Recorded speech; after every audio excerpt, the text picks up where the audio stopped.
What's up? Welcome in on this Thursday edition of the podcast. My name is Michael Borky. Always appreciate you being here. Let me turn the brightness down a little bit. That might help some. I don't know. Glad that you guys are with me. I think I've told you about this before, but I got kind of freaked out a second ago. I'm willing to admit this. I know you're not here for this kind of stuff, but oh well. It just happened to me. So it is awfully quiet in the house right now.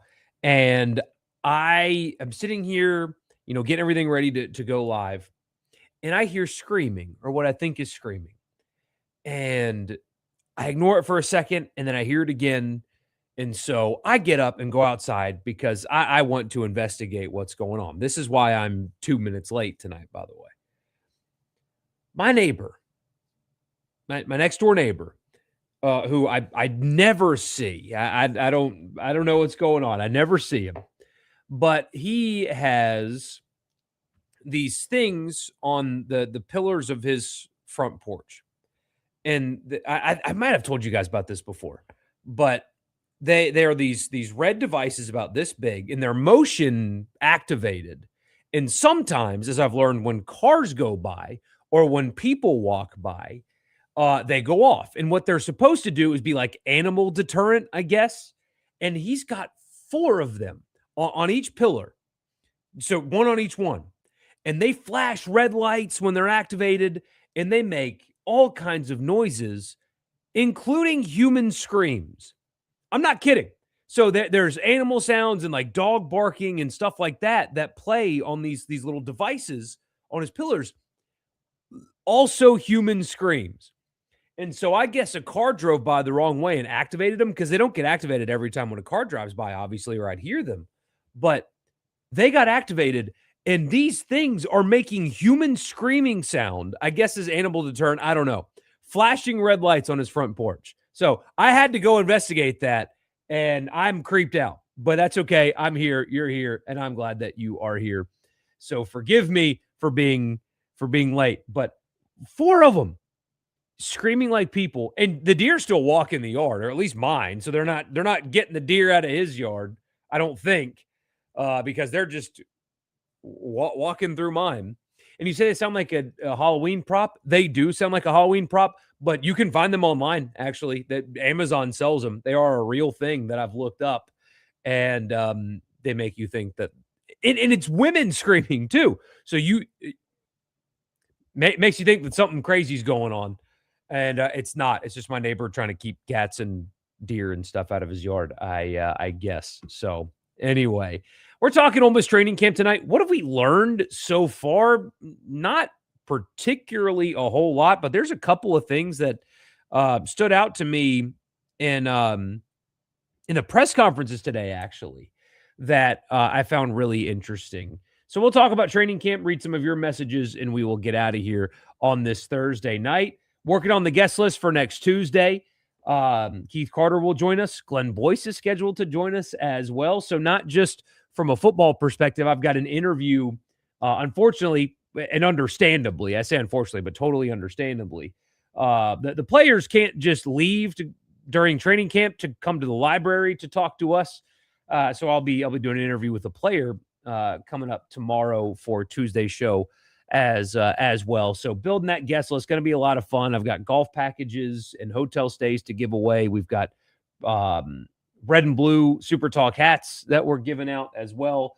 So I hope to see you guys on Tuesday afternoon at the library, and we're going to have a good time, and I hope to see you there. So I've been working on that a little bit today. We'll have to work more on that tomorrow. We're going to have fun, and I hope I see you. Don't forget to subscribe wherever you get your podcast. Just search the name and subscribe there. Wherever you get your podcast. Also right here on YouTube, like, subscribe, leave a comment, all that good stuff. And this edition of the show is brought to you by Scruggs in Saltillo, Mississippi. Summer is winding down. It is still technically summer, but it's winding down. And yes, we already have agreed on the Ring of Honor conversation. Ole Miss needs to get on that ASAP. But there is a Ring of Honor at Scruggs, and what that is great deals on America's tractor, the John Deere. They've got zero-turn mowers still for 0%. They've got 5 Series tractors, compact tractors, commercial mowers, all for 0%, a Gator for 1.9%, and anything that you need. If you are doing home improvement, if you're doing yard work, if you're planning on going fishing, or anything in between for your house, your property, your hunting land, and everything in between, Scruggs has got you covered. When you go, tell them that it was me that sent you there. They will take care of you regardless, but they'll take care of you extra special if you tell them that it was me that sent you. Great people, great deals, great store at Scruggs just outside of Tupelo. And when you go, tell them it was me that sent you. So what have we learned from training camp? Not much. Media viewing has been next to nothing, and that is okay. I do think that everything that everybody else is saying about the defense, based on the people I've talked to, appears to be accurate. We will see what kind of overall defense by the end of the season and rankings and stuff like that they have. This would not be the first time that a side of the ball was hyped during camp and did not live up to the hype. But the hype, apparently, for the personnel that they have on this defense, it continues to flash and continues to shine. I do think offensively on the line of scrimmage, I mean, you heard it in the spring as well. We're not healthy enough there in the spring. You've heard Pete Golding talk publicly about the right tackle position being an area of concern, needing a player or two to start shedding some weight. I don't know if that they've been healthy enough to get the look that they are hoping for up front on offense, but long way to go. A lot of things still to work out, and football is a physical game after all. Offense, big guys do get hurt sometimes, but I do think that the concerns on the offensive line so far in camp, Pete Golding's own words will tell you that at least one position that they really need some guys to step up and make that happen. They can, the talent ability's there, but I mean, all you have to do is listen to the head coach, and he will tell you that they've had some health stuff that he has said. They've just that's one position that has not been perfect, at least so far during training camp and through spring practice as well. So keep an eye on that. Otherwise, Caleb Odom is somebody that not only did he meet with the media today, but there's a lot of conversation about him. He is one of the most, if not the most, interesting players on this roster. I think his talent ceiling is, as Michael Jordan once said, that the ceiling is the roof. The ceiling is the roof for Caleb Odom, and I'm so curious to see how John David Baker uses him, if he can get a little bit more consistent with his hands, because he's a physical freak. And in his press conference today, by the way, it seems like a really sharp young man anyway. I liked listening to him. He was thoughtful in his answers and was impressive in that setting. But he mentioned 12 personnel alongside Luke Has.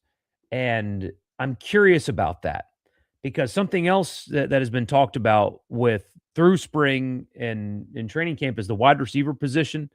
They love Deuce Alexander. They love Jonte Cook, Horatio Fields. But it is not a unit that has stolen the show, to put it mildly. I think there's a couple of guys that they expected a little bit more out of at this point, and they haven't gotten that yet. Maybe I'm wrong.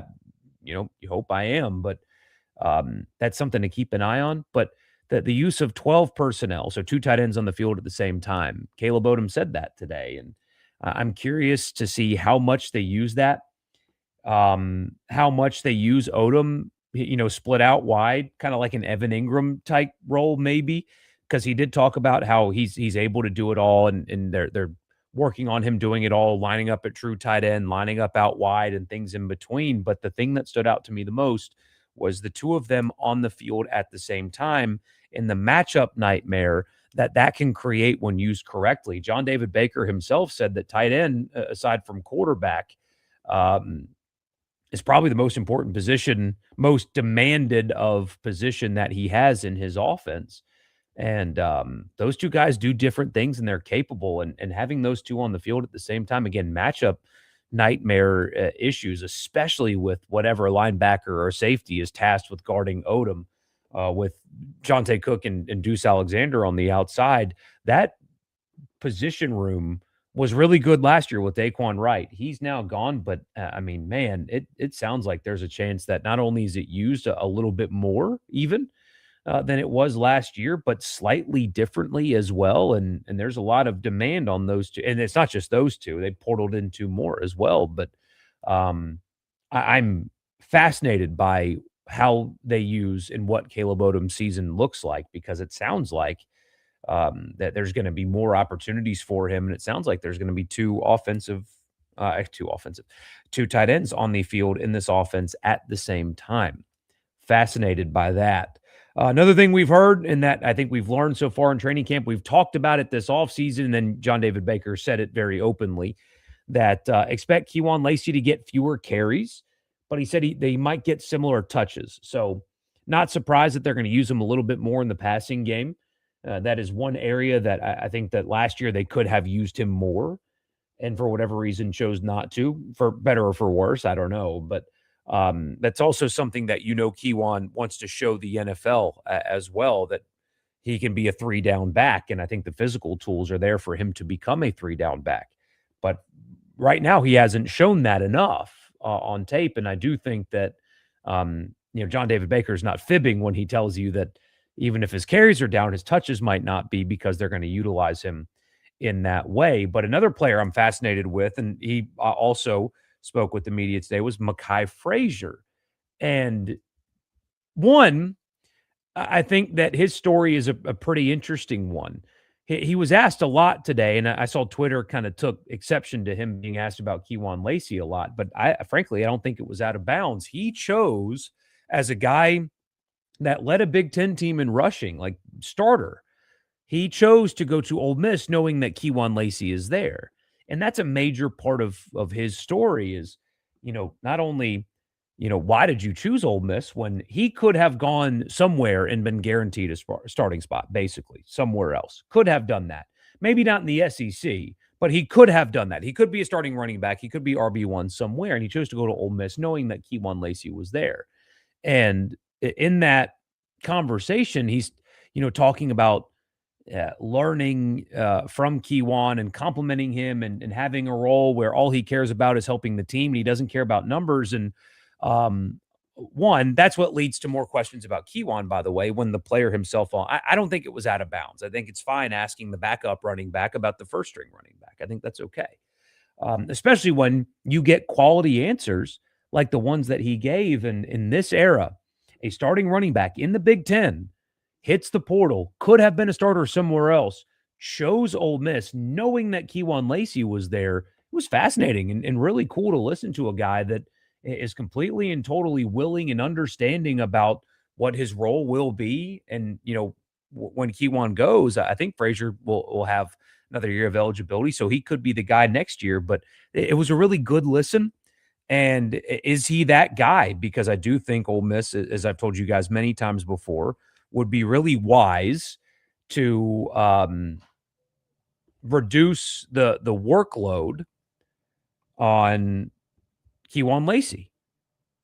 It's inexcusable to me that he is still getting carries late in games that they are dominating. And that's what happened last year. I just think that's inexcusable.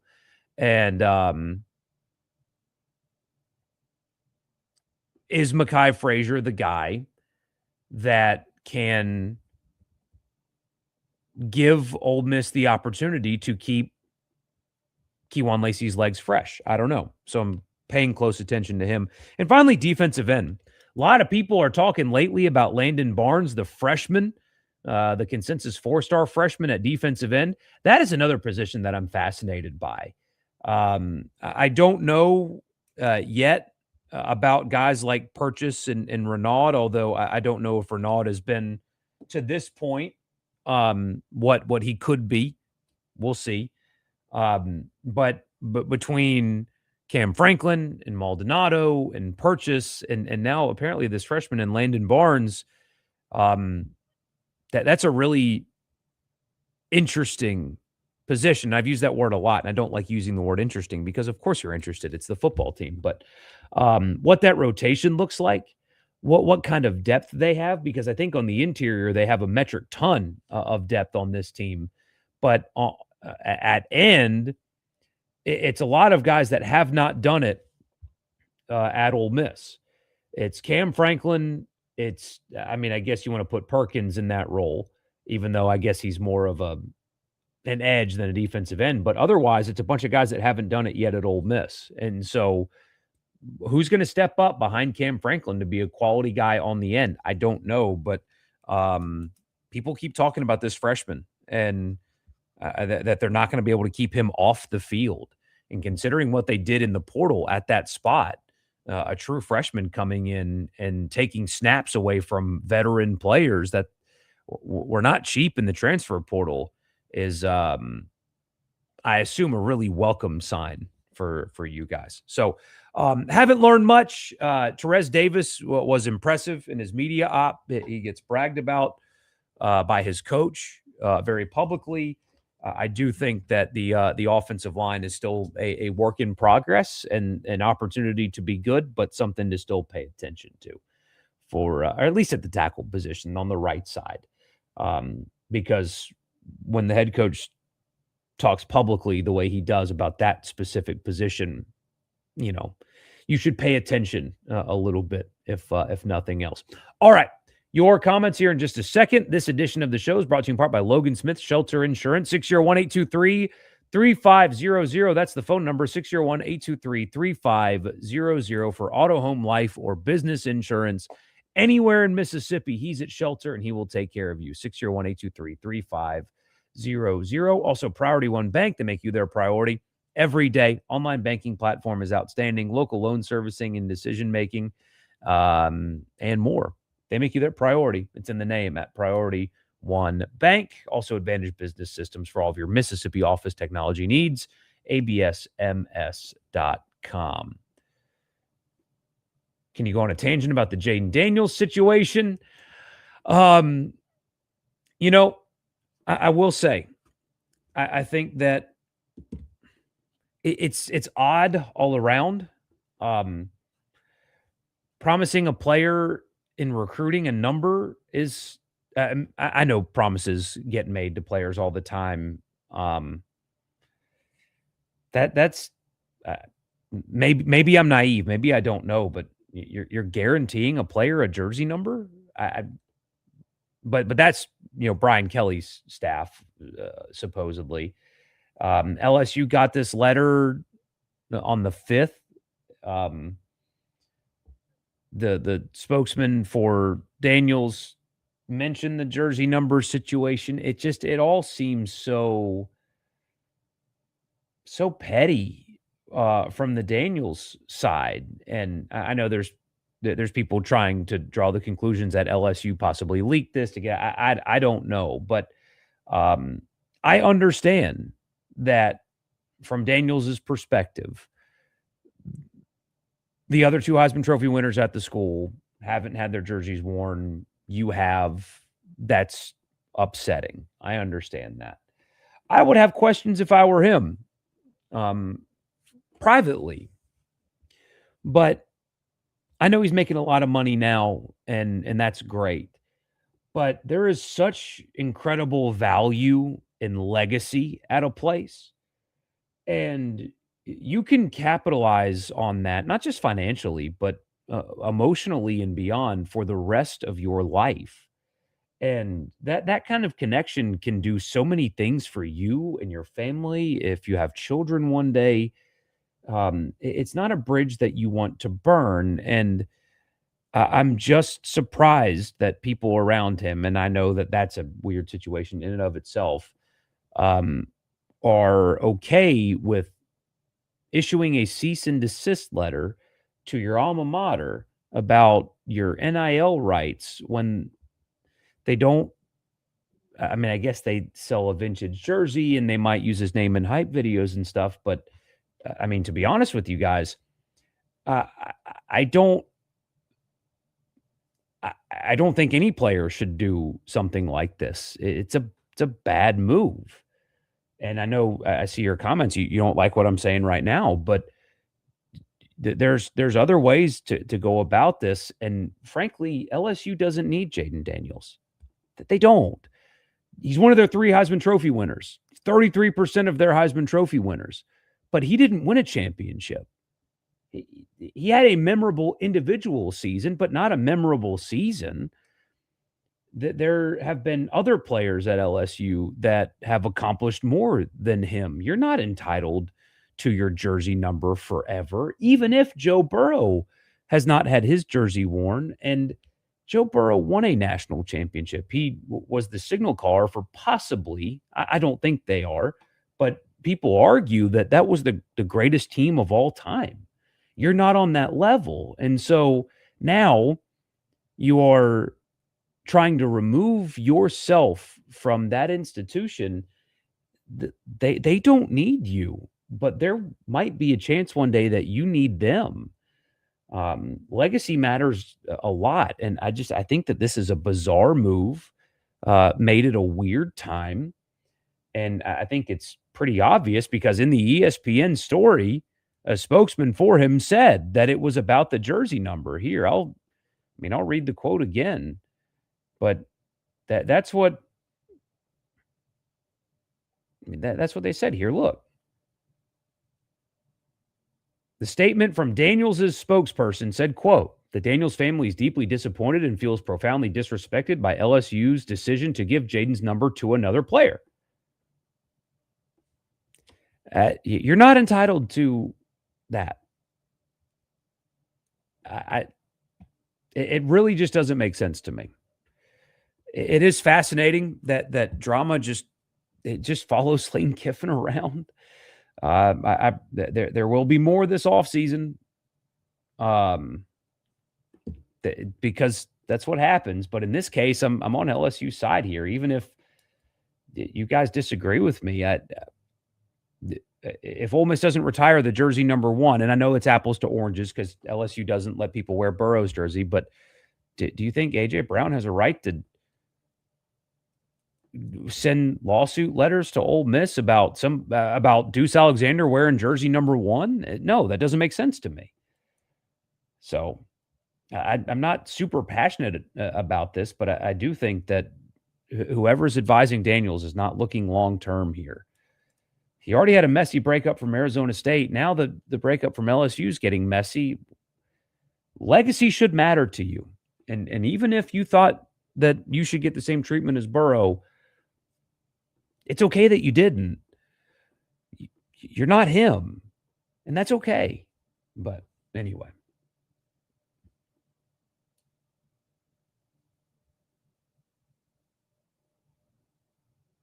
Friend of yours took a $100 bet with someone that Shameless would be drafted before Lenora Sellers. I told him I wouldn't feel so confident with how the NFL drafts project quarterbacks, hoping for a Josh Allen. Yeah, and especially now that Sellers is about to run a system that is better for him. You're right. I mean, there are the things that would hold Trinidad back when it comes to the NFL would be age and would be just, he's not tall. And the NFL looks at that. I don't know if this is true or not. I'm not a football coach. I'm not going to act like one. But I do think from watching, it looks like his release point's a little bit higher. Hopefully that prevents him from getting balls batted down at the line of scrimmage a little bit more.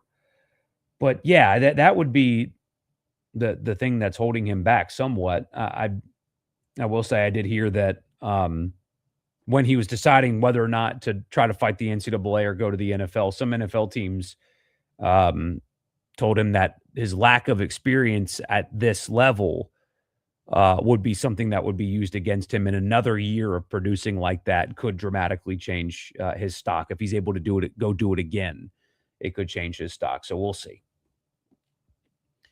Brian Kelly did comment on the Daniels situation. I don't see why he'd have any reason to lie now. As for Lane, I didn't see what Kelly said, so tell me. As for Lane, let's be real. He's just going to go do whatever he can to keep his own players happy. Absolutely.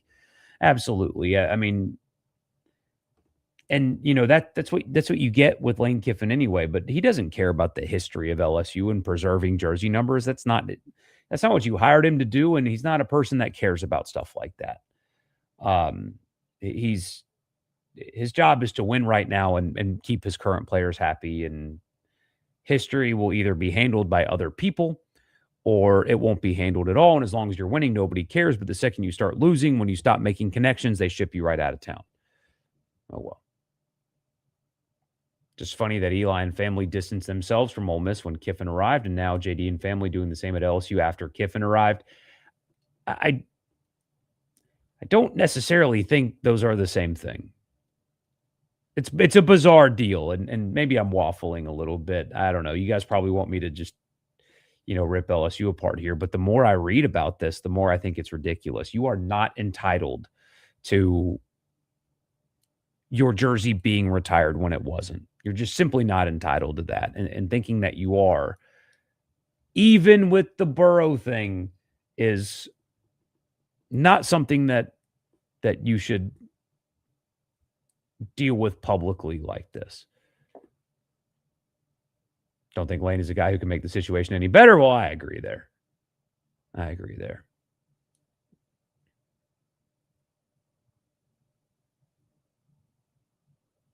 Yes, Billy Cannon did go to prison. I think he cast a Heisman vote from prison, too. Was a great individual player, but he's only 3 years into the NFL now, starting this season. Exactly. What if they wanted to retire his jersey down the road? That's gone. And this idea, I'm seeing some people say, LSU should just pay him for his NIL rights. If a former Ole Miss player did this same thing, my response would be, Ole Miss just they don't need them. There is not one player that makes a program. And I guess LSU was selling jerseys, but how much money do schools make off of former players anyway? It's really not that much. And so blowing up your legacy at a place because of a jersey number and thinking anyway, I shouldn't be talking about this too much, but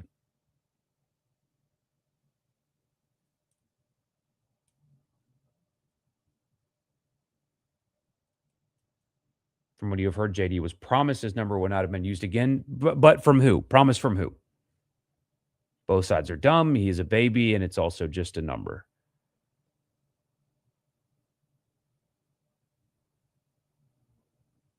Retired numbers need to stop. Yeah, we talked about this last time. I agree. I died because there are too many players that deserve it that won't get it, and it just creates a weird situation and Ring of Honor. Kelly said they didn't get any conversation back from Daniels on using 5. Lane went ahead with the so-called recruiting promise. Oh.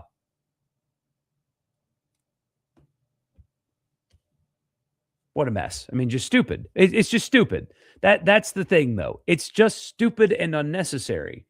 And this isn't going to be a thing that impacts winning and losing for LSU this year. But stupid and unnecessary is precisely what has prevented Lane Kiffin from going to where he thinks he belongs in coaching. Outside people can blame the jobs that he has had. Well, USC was on probation. He had a preseason team ranked number 1 in the country, right? You left Tennessee after 1 year. The Raiders were a mess because of the owner, and you just can't win at Ole Miss. That's what people say. But what prevented him from winning at the highest level?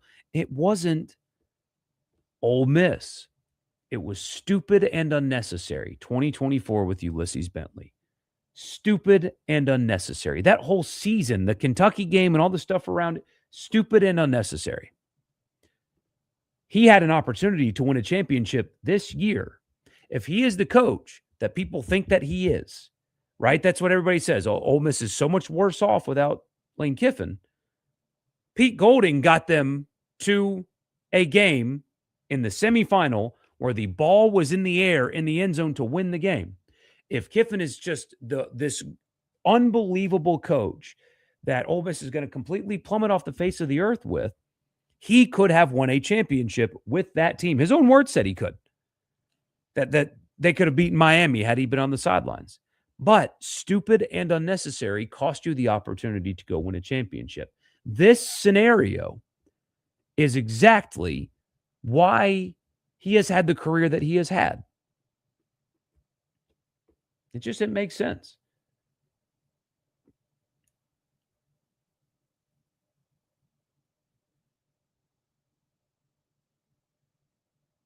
All unnecessary drama, yeah. Shocked that Mr. Integrity Brian Kelly promised a jersey number he never intended just to secure a recruit. See, I don't even, like, do we know that that's what he... I don't know. It's just so stupid. I'm just so ready for football to start because I will say, though, the people that cover LSU for a living, man, there's always something, isn't there? And there's always something. You've got not paying contracts and that whole deal, and you've got the governor stepping in for the definitely not private equity situation, and there's just always something. Kim Mulkey, she just exists. You hire Will Wade in basketball. There's just always something that is just, hey, just different. Since Lane is so bad, shouldn't you be happy to be rid of him? See, that's Shane LSU fan.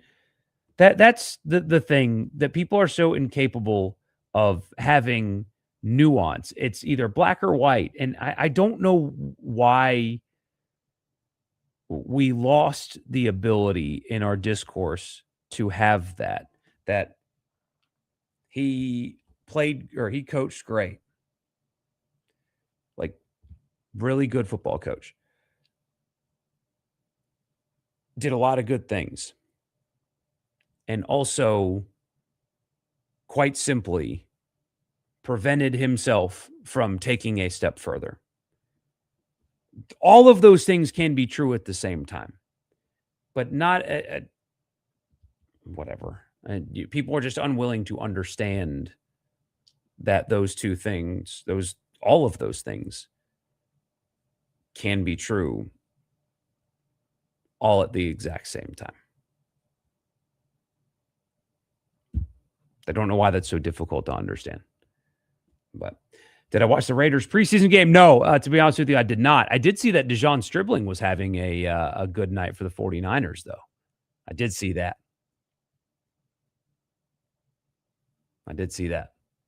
Which is not surprising at all. It's more interesting that the wide receiver position at Ole Miss has been one that people are just assuming, and rightfully so, that you can lose one of those guys and replace and just bring back another one. And that has transcended coaches, which is the most interesting part. Same thing with the quarterback position. Those two positions at Ole Miss over the years are fascinating. And I keep using the words interesting and fascinating. I don't know why. But they are, because you have had a run of super high quality quarterback play, starting with Bo Wallace and from there. Bo Wallace, Chad Kelly, Jordan Ta'amu, Matt Corral, Jackson Dart, Trinidad Chambliss. I mean, even the Shea Patterson, John Rice Plumlee deals, those guys ended up not working out, but it's not like they were pathetic, They've had a really good run of quarterbacks. And the same thing with wide receiver. You get Dante Moncrief early in the Freeze era, then Treadwell comes in. And even guys like, DeMaurier Stringfellow and that group, and DK Metcalf and Elijah Moore. And you keep adding, you lose and you add. And obviously Trinidad is still there, but here we are again, almost just assuming, because of precedent, And again, it transcends coaches. It's 3 different coaches have had this result now with Ole Miss in the quarterback position and the wide receiver position, that we are all just in assumption that they're going to be really good at that spot. And it's can they do it again? I think so. But out goes DeJon Stribling, who was really special by the end of last season. Trey Wallace, they got everything out of him that Penn State and Drew Aller couldn't. So, those guys come in as one-year rentals, and boom, they were great. They move on. Deuce Alexander's still around, but you bring in Jonte Cook and Horatio Fields, and it would be an upset if they're not still good at wide receiver at this point. But that is the challenge, and that is a position I'm paying attention to. I don't necessarily think that they're super deep there right now anyway, but maybe that will come. But, I really do think that they've earned the benefit of the doubt there, because how could you argue against that, especially with what Deuce put on tape last year? Last season, Ole Miss ended the season with arguably the best wide receiver group in the country, or at least top 3. Between them and Ohio State, Miami's was good. It's certainly, conservatively in the top 5. Conservatively. They just keep churning them out. That's what that program does. I appreciate you guys being here. I will be back on Sunday. Hope you guys have a great weekend. Enjoy your preseason football if you can, anyway. And I will talk to you guys on Sunday. See you then.